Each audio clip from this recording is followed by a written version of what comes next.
Dan Savage appeared at a high school journalism conference recently to discuss bullying of homosexuals. In the process, Mr. Savage launched into about a 3-minute diatribe against the Bible and the bull that the Bible contains. I'm not using his actual terminology. And in the course of his comments, a number of dozens of students got up and left his presentation, as of course they had the right to do and was perfectly appropriate for them to do, even though Mr. Savage then savaged them for having done so. Of course, if the tables had been turned and it was students protesting someone saying something about homosexuality, well, they would have been heroes. But the double standard that is now, well, quite fully accepted and in fact enforced in most of the mainstream media in our land is clear in Mr. Savage's thinking. I would like to point out that at the very end of this clip, he said something that really demonstrates the thesis that he's operating on. Here's his words specifically. "I have a right to defend myself," he said, "and to point out the hypocrisy," there's the key term, "the hypocrisy of people who justify anti-gay bigotry by pointing to the Bible and insisting that we must live by the code of Leviticus on this one issue and no other." So please note, according to Mr. Savage, to disagree with him on a moral issue, on the morality of sexual behavior that is homosexual in nature, whether male homosexuality or lesbianism, to disagree with Mr. Savage on this is to be a bigot. Where's the middle ground?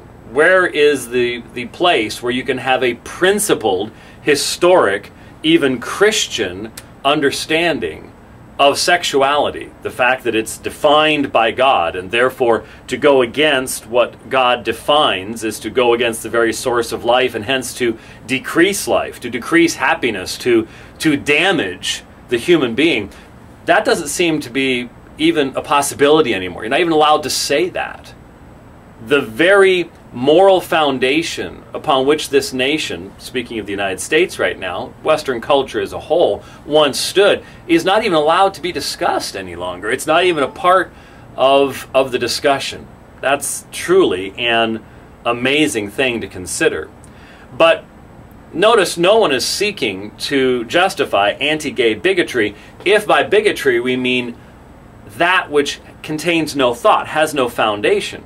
The problem is most pro-homosexual activists today don't want to allow the term bigotry to have its historical meaning. As with so many other words, they want to redefine these things so that the Christian position, an honest position, a moral position, is automatically identified as being bigotry. Now, of course, from my perspective, I would say that Dan Savage, in his comments, was grossly bigoted. I see tremendous bigotry in the mishandling of the information and the misrepresentation of things and the lack of serious interaction with Christian scholarship. But again, in our society today, that doesn't matter. All one side has to do is say, I'm offended, I'm offended. Well, I was offended by what Dan Savage had to say. But I'm not calling for Dan Savage to be silenced. I'm not calling for Dan Savage to be censored, but he and people like him will call upon people like myself to be silenced and censored. The hypocrisy, therefore, is very much on one side. But to the primary assertion here, by pointing to the Bible and insisting that we must live by the code of Leviticus on this one issue and no other, is that a true statement? Is that what serious Christianity is about? Now, if Mr. Savage wants to say, I'm only talking about people who call themselves Christians but don't for a second seriously deal with the Bible, I suppose he could get away with saying that. But that would be the only people that his comments would be relevant to. And I don't think that's what he communicated to his audience. Because you see, when you consider the code of Leviticus, there are some of us that actually study the code of Leviticus and the relationship between the law of the Old Testament and that of the New Testament, and and types and shadows and fulfillment, and we recognize ceremonial law, and we recognize law that specifically defined the people of Israel over against the other nations, and yet we also recognize the moral law. And we struggle with these things, and we study these things, and we see the law and fulfillment, and we really give deep consideration to these things. And if you listen to Mr. Savage, we don't exist. We're not out here anywhere. Because you see, the Code of Leviticus, I just went through just briefly and listed some of the elements of the Code of Leviticus. And it sort of surprises me that Mr. Savage would make a statement like this when the Code of Leviticus is very easily available to anybody, isn't it? I mean, the Bible's pretty generally available. It's in every library I've ever seen, and most hotel rooms I've been at. And so I just looked at the Code of Leviticus, and I summarized just some of the things that we find therein. And so we ask ourselves the question, is anyone insisting we must live by the Code of Leviticus in this one issue and no other? What's in the Code of Leviticus? Love of neighbor as oneself. In fact, Jesus quoted that over and over again. Prohibitions against all forms of incest and bestiality. Prohibition of child sacrifice, a common element of ancient pagan religious experience. Exhortations to honor father and mother and the sanctity of the marriage relationship. Provision for the poor of the land on behalf of those who are blessed with material wealth. Prohibitions against theft, fraud, perjury, and the mistreatment of hired workers. Prohibitions of the mistreatment of the handicapped, including the blind and the deaf. Prohibitions against injustice and exhortations to honesty and uprightness in the judiciary system. Prohibitions against slander and dishonesty, cursing of others in your society, taking vengeance and acting in an unloving way toward others. Prohibitions against prostitution, sorcery, magic, exhortations to honor the elderly in the society. Commandments to treat the sojourner and the alien with equity, justice, and compassion. And finally, commandments to have just balances and hence honesty in business and commerce. Mr. Savage tells us that these people, they only think we should believe and practice the Code of Leviticus in one thing. It's condemnation of homosexuality. Well, there's 12 things that I don't think almost anybody would argue against as being moral, upright, and just. And yet that's part of the Code of Leviticus. And so the very thesis that Mr. Savage offered is rather easily refuted. He likewise identified the Bible as a pro-slavery document and said that on the easiest moral issue, the Bible failed.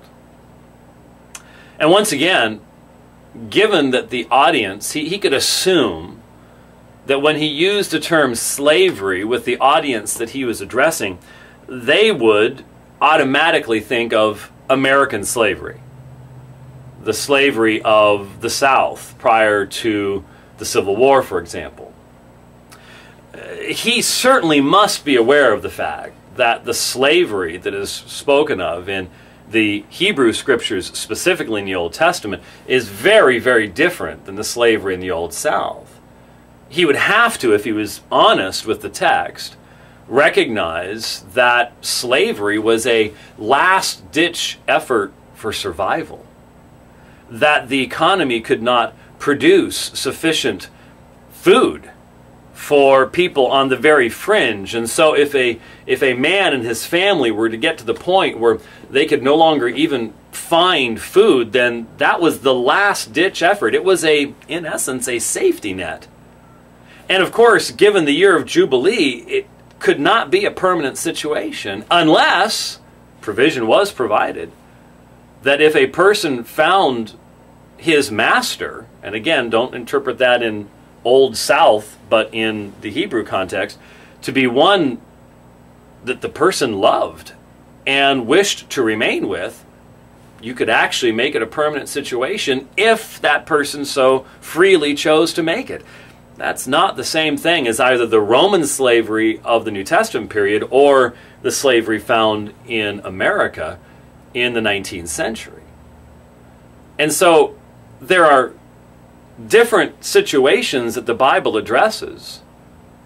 Doesn't Mr. Savage know this? Doesn't Mr. Savage recognize that, for example, to criticize Paul's letter to Philemon, as he does, is to basically state that Christianity, if it would be something he'd respect, had to be a revolutionary religion right from the start, that it had to try to overthrow the Roman system, Roman economic and governmental system, for it to be something that Dan Savage is going to respect. In other words, Christianity could not be something that was meant for every nation and every economic system and every governmental system. It wasn't supposed to be something that could transcend those barriers of language and society and government and be something that exists over time. Basically, it sounds like Dan Savage was saying Christianity needs to be, well, like Islam, and bring an entire social order with it, one that, well, Dan Savage would like. Now, really, honestly, would Dan Savage like what Paul had to say if he had tried to overthrow slavery but still said what he said about homosexuality? Probably not. But it does seem rather odd and strange that he would take that kind of a perspective and not tell the whole story about what the Bible really does teach on this, and think about the necessity of the Bible dealing with all sorts of different contexts. It's real easy to sit back in a modern context and take pot shots, but that's not how serious scholarship is done, and that's not how serious argumentation should be done either.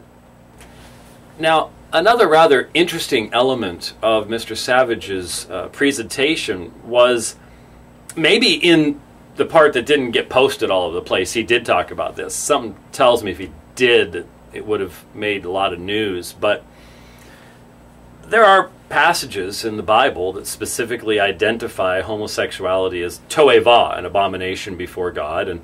And Paul then picks that up in Romans 1, 1 Corinthians, 1 Timothy, etc. But I am not aware of any homosexual ever having been stoned to death in the United States by Christians. I don't think that's ever happened. And yet, it happens every single day, I think. Or at least every single week, maybe every single month in the Islamic world, today, in the modern period. In Pakistan, Afghanistan, in Middle Eastern countries, in Saudi Arabia, and places like that, you have this going on all the time. In fact, here in the Quran, we have these words. And Lot, remember when he said to his people, this is Surah 7, Ayah 80. And Lot, remember when he said to his people, will you commit foulness such as no creature ever did before you? For you come with lust to men instead of women. You are indeed a transgressing people. And his people gave no response but this, drive them out of your city. They are people who keep themselves pure. And we rescued him and his household, except his wife, who was of those who were destroyed. And we rained a rain upon them. See how was the end of the criminals.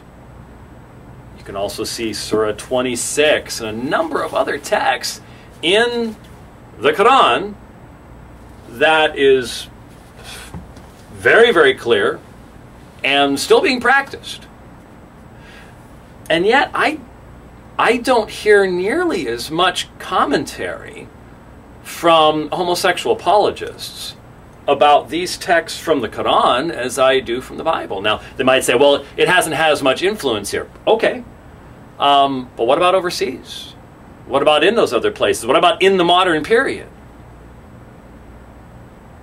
I'd be interested in Mr. Savage's response in light of the fact that he was the one who, in front of high school students, accused Christians of hypocrisy for allegedly only wanting to follow one element of the Leviticus Code, and we found at least 12 elements of the Leviticus Code that are just part and parcel of basic moral behavior of any civilized country. I'm not aware as to whether Mr. Savage does moderated public debates or not, but I wonder if he would be willing to do so. I've debated John Shelby Spong and Barry Lynn on this subject of homosexuality, so we've demonstrated that we can do it in a scholarly and fair fashion. I've debated a number of other well-known agnostics, atheists, liberals, such as John Dominic Crossan, Marcus Borg, Bart Ehrman, done over 100 moderated public debates, and I wonder if Dan Savage would be willing to defend the things he has said about the Bible against someone who has taught Greek and Hebrew and church history and systematic theology. I have a feeling we could probably find a venue. I have a feeling we could probably find some folks out there that would be willing to help make that happen.